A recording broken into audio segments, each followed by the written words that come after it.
Harlow. When's your last day? Today, Mike. Oh my gosh, should we sing something to you? Isn't it terrible? Huh? Steven's leaving us. Yeah. He's going to New York City, huh? It's kind of big time in us. Yeah. Oh, Yeah. I could never. You have to sing New York, New York. If Before you you do it can with go? me, Mike, we'll do it together. I'll forget it. Okay. Yeah, deal's off. Yeah. Okay, well, thank you for being here. Mike, thanks for that. Yeah. Sure.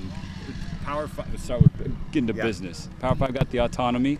Yeah. Any changes that you would like to see in the system? Yes, I think actually that's great. A lot of the issues that you hear about all the time could have been solved earlier had they had this position. It all makes sense to eventually do this because now those teams in bigger schools with more money, frankly, can do more for student athletes, which is, on the table is probably the biggest hot topic in the off season. So, it was being held back like that. Everybody knows about the cost of attendance stipend that was passed and then rescinded, and that was simply rescinded because the majority of everybody in Division I couldn't afford it. But had it been now with the autonomy of 5 conferences, it would have passed for sure. So that's the kind of thing you're looking at, and so I think as I've looked at it, nobody necessarily asked me, but I've looked at it for the last couple of years. I thought it was inevitable. Yeah. Part of the committee, 15 players. You have 1 vote. Who's the player on this team that you're voting for? For that committee? If you, hypothetically, of course. Isaac To said be- to be on the committee from this team. Isaac said Sean would be the best guy. Who would you say? Yeah.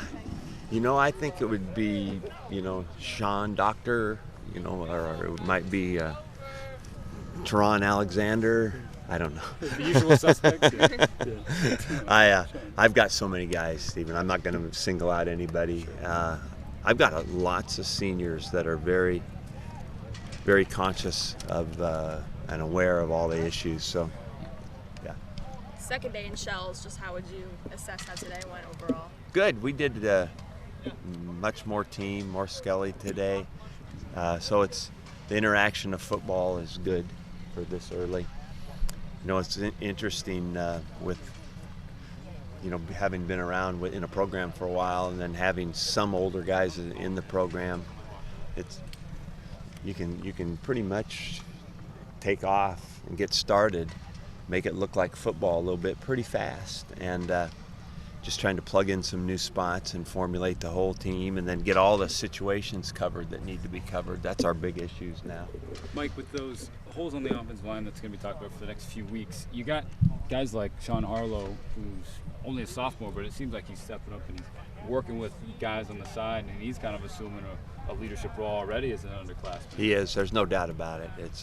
Sean is a well-respected guy because the fact that he played, and also he's one of the hardest workers on the team. And they all can look around and see what has to happen for this thing to work. So, Gavin Andrews not dealing with mono this fall like he is last year, and he looks the part. He looks pretty good. Gavin's been sitting in the wings waiting to be a good player for about 2 years. The illness a year ago, and so the inability to get started playing last year, and just stuff in the way. So I'm very excited for him. It's hard to believe he's a junior, and so he's got to make the most of it. We got to get a lot of good football out of him this year.